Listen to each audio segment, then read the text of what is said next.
क्या कभी सोचा है कि एक सड़क का गड्ढा और विधानसभा में होने वाली एक बहस, इन दोनों में कोई कनेक्शन हो सकता है?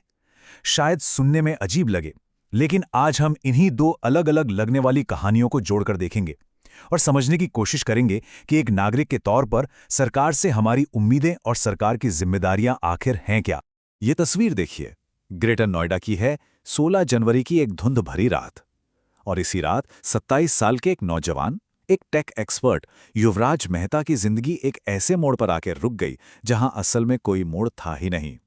तो सबसे पहले बात करते हैं उस कहानी की जो इस पूरी बहस की जड़ में है। तो आखिर हुआ क्या था?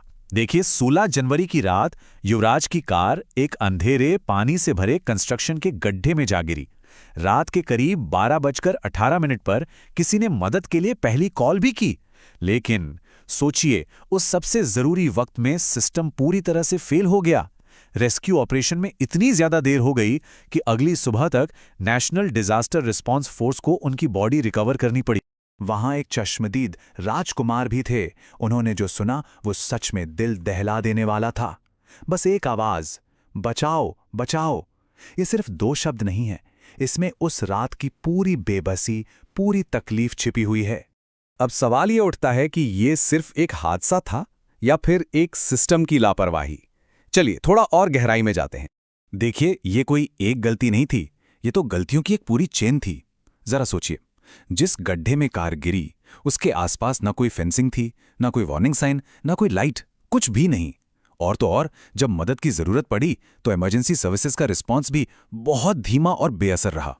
तो वहां रहने वाले लोगों का सवाल एकदम सीधा है कि एक नौजवान की जान चली गई, इसका जिम्मेदार कौन है? और ये सवाल सिर्फ उस परिवार का नहीं, हम सबका है। जवाबदेही किसकी है? और बस यहीं से कहानी एक बिल्कुल अलग मोड़ ले लेती है। तो एक गड्ढे से शुरू हुई जवाबदेही की ये तलाश हमें सीधे सत्ता के गलियारों तक ले जाती है। पर कैसे? चलिए समझते हैं। एक तरफ एक टूटी फूटी सड़क जहां एक जिंदगी खत्म हो गई, और दूसरी तरफ विधानसभा का ये आलीशान हॉल। देखने में ये दो बिल्कुल अलग दुनियाएं लगती हैं ना, लेकिन सच तो ये है कि इन दोनों को एक ही धागा जोड़ता है, और वो धागा है कर्तव्य का सवाल। क्या सिस्टम अपना काम, अपनी ड्यूटी सही से कर रहा है? और ड्यूटी की यही बात हमें एक और बड़े विवाद की तरफ ले जाती है। एक ऐसा विवाद जो आजकल कई राज्यों की राजधानियों में छाया हुआ है, और ये जुड़ा है गवर्नर यानी राज्यपाल की भूमिका से। तो देखिए, हमारे संविधान में एक आर्टिकल है, आर्टिकल 176। इसके मुताबिक हर साल के पहले सेशन की शुरुआत में गवर्नर को विधानसभा में एक स्पीच देनी होती है। इसे गवर्नर्स एड्रेस कहते हैं। इसमें होता क्या है? इसमें सरकार बताती है कि उसने पिछले साल क्या किया और आगे क्या करने वाली है। और सबसे जरूरी बात, ये स्पीच गवर्नर खुद नहीं लिखते, इसे लिखती है चुनी हुई सरकार यानी काउंसिल ऑफ मिनिस्टर्स। तो संविधान के हिसाब से तो ये तय है कि गवर्नर को बस वो स्पीच पढ़नी है जो सरकार ने तैयार की है। सीधा सा काम है। लेकिन हाल के दिनों में कुछ राज्यों में एक नई चीज देखने को मिल रही है। गवर्नर सरकार की दी हुई स्पीच के कुछ हिस्से पढ़ ही नहीं रहे हैं, उन्हें स्किप कर दे रहे हैं। और यहीं से खड़ा हो रहा है एक बड़ा संवैधानिक सवाल। ऐसा हुआ कहां है? देखिए, तमिलनाडु में 2023 और 2024 दोनों साल गवर्नर ने स्पीच के कुछ हिस्से छोड़ दिए। केरला में तो हद ही हो गई, वहां गवर्नर ने सिर्फ आखिरी पैराग्राफ पढ़ा और स्पीच खत्म। अब इन घटनाओं को सिर्फ एक छोटी मोटी बात कहकर नहीं टाला जा सकता।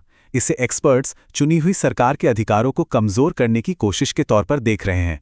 मतलब ये सिर्फ एक स्पीच छोड़ने का मामला नहीं है, ये सवाल है पूरी डेमोक्रेटिक प्रोसेस पर।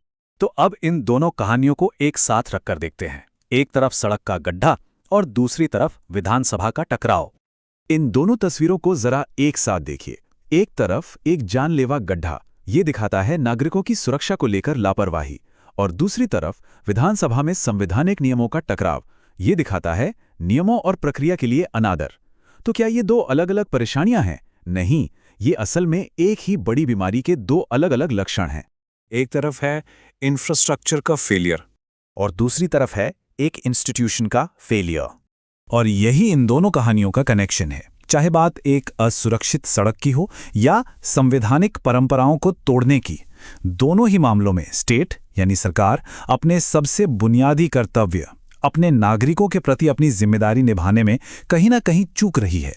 तो सवाल आखिर में यही आकर रुकता है कि जब सड़क से लेकर सदन तक हर लेवल पर सिस्टम फेल होने लगे तो फिर जवाबदेही की ये चेन आखिर शुरू कहां से होगी।